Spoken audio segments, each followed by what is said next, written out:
letošním ročníku Baťa Young Designers Challenge máme tu čest vyrábět italské a české výherní boty. Posledním vítězem je vítěz z Keni, který se vyrábí v keňské továrně. Italským vítězem jsou pánské boty pod názvem Minimal Evolution, které jsou kombinací usně a likrového materiálu. Dámská obuv Nuon od české výherkyně je vyráběna v kombinaci usňového materiálu, opět s likrou, tentokrát z neonového materiálu, a obuv je doplněna o větší množství šněrovadel, které jí dávají takový nadčasový design. Výroba obou vzorů započala už na modelárně, kde jsme tvořili detailní rozpracování každého vzoru.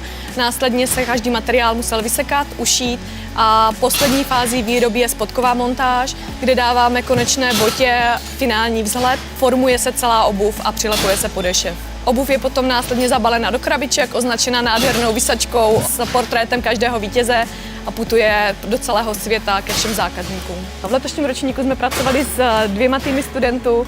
Přeji jim všem, aby jejich práce i do budoucna byla taková zajímavá, aby se jejich boty dobře prodávaly, aby se vždycky potkali s firmou, která bude mít zájem o to posouvat design obuvu dopředu.